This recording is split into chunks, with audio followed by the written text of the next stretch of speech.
Hello everyone, welcome to दक्षता law academy. सो आज जो हम लोग डिस्कस करने जा रहे हैं that is the amendment bill 2021 and the bill name is prohibition of child marriage amendment bill 2021। अब ये जो बिल है पर्टिकुलरली बहुत ज़्यादा न्यूज़ में रहा है। विंटर सेशन ऑलरेडी हमारे पार्लियामेंट का चल रहा है, it is going on and in this winter session honourable union minister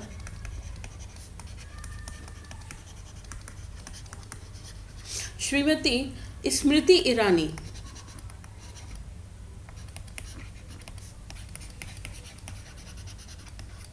जो कि आपकी मिनिस्टर हैं for union minister for women and child development, इन्होंने इंट्रोड्यूस किया लोकसभा में prohibition of child marriage amendment bill 2021।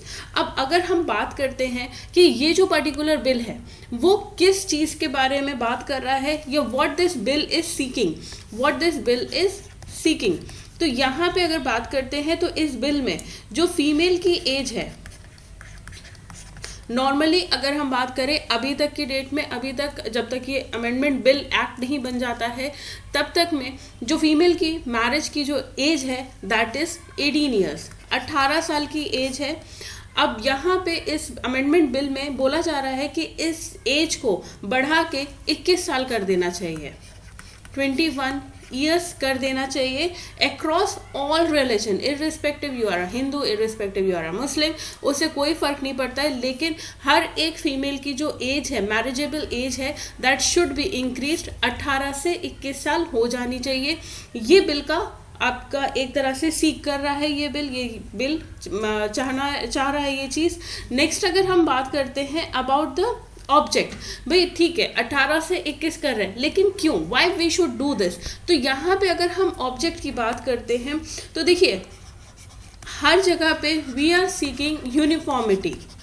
हम हर जगह पे मेल और फीमेल में क्या चाहते हैं, यूनिफॉर्मिटी चाहते हैं, इक्वालिटी चाहते हैं, इक्विटी चाहते हैं। तो जब हम यूनिफॉर्मिटी की बात करते हैं तो फिर एक मेल की उम्र 21 साल और एक फीमेल की एज 18 साल क्यों होनी चाहिए, इट शुड बी सेम। तो this is the main object behind this bill. अब अगर हम बात करते हैं अगर ये बिल आपका पास हो जाता है तो what will be the effect of this bill, तो यहाँ पे कॉन्सिक्वेंशियल चेंजेस आएंगे बिटवीन द वेरियस जो आपके पर्सनल लॉज हैं।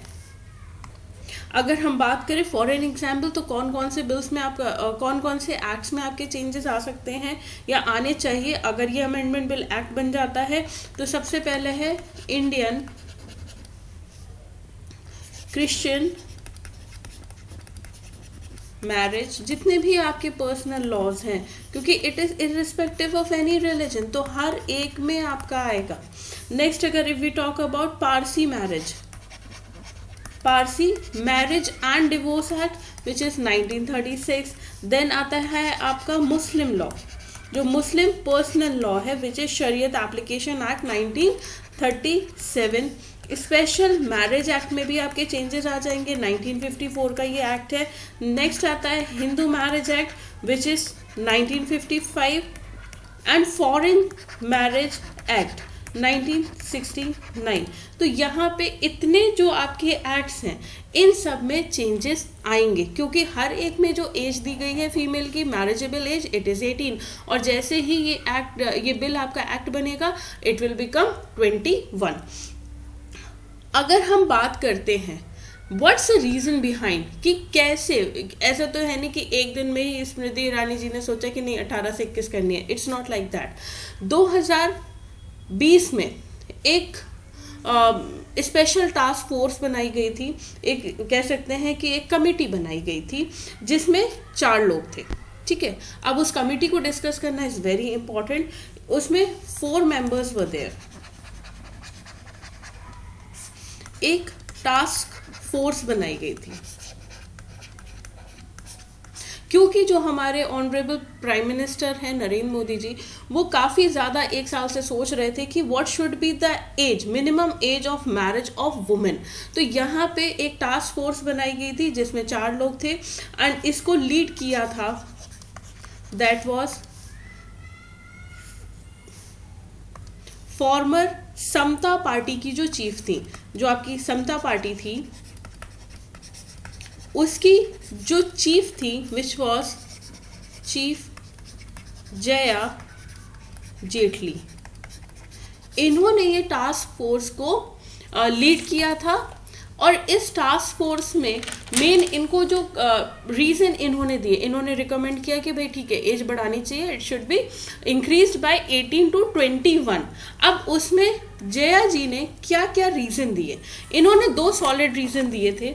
सबसे पहला ये रीज़न दिया था कि when we are talking about, 2 reasons थे and what were the reasons. चलिए पहला हम रीज़न देखते हैं। फर्स्ट रीज़न और सेकेंड रीज़न भी कहीं ना कहीं इससे जुड़ा ही हुआ है। पहले रीज़न की अगर हम बात करें कि जब हम हर जगह पे जेंडर इक्वालिटी की बात करते हैं, when we always talk about gender equality, कि भाई कहीं पे भी कोई डिस्क्रिमिनेशन नहीं होना चाहिए, वुमेन और वुमेन में कोई डिफ्रेंसिएशन नहीं होना चाहिए, there should be no discrimination, equal pay होना चाहिए, इक्वल हर एक चीज़ इक्वल होनी चाहिए।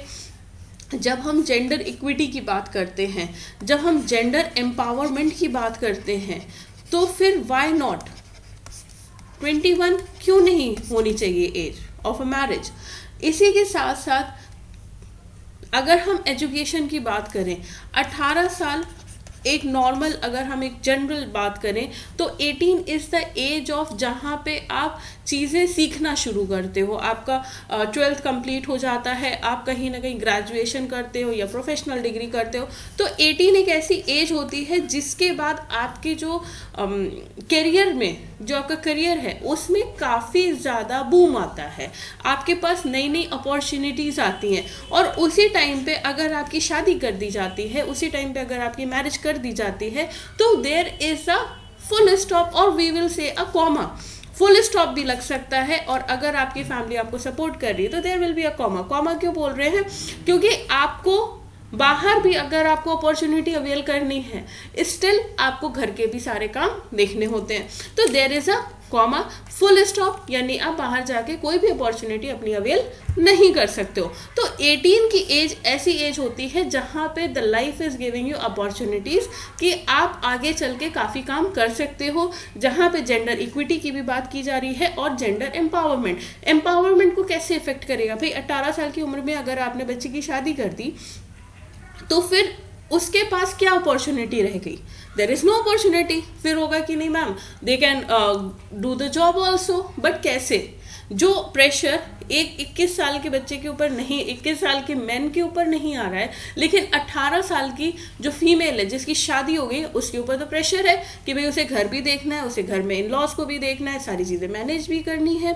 She has to make a balance between the work and the her personal life also, सबको सेटिस्फाई भी करना है। तो सबसे पहला रीज़न इन्होंने यही दिया कि वाई नॉट, जब हम इक्वालिटी की बात कर रहे हैं, इक्विटी की बात कर रहे हैं, एम्पावरमेंट की बात कर रहे हैं, तो 18 से 21 क्यों नहीं।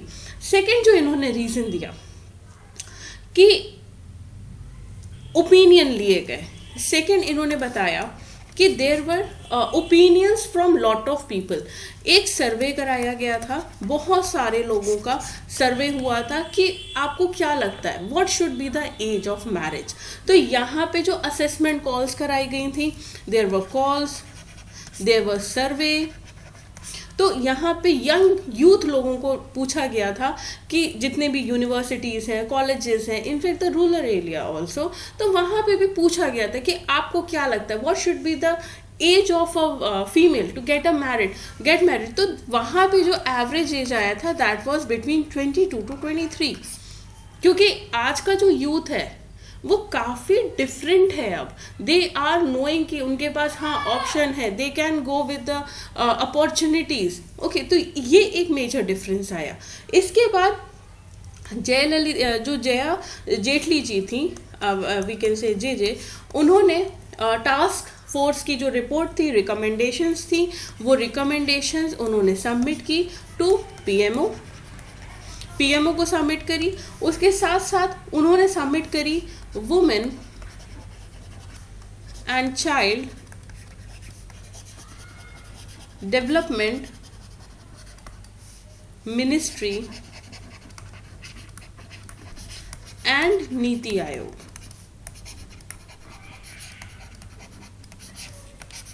जो लास्ट दिसंबर में आपकी ये चीज़ें सबमिट हुई हैं और जिसका इफेक्ट क्या हुआ कि आज विच इज़ 21 दिसंबर 2021 में आपका ये बिल पार्लियामेंट में डिस्कशन के लिए लाया गया।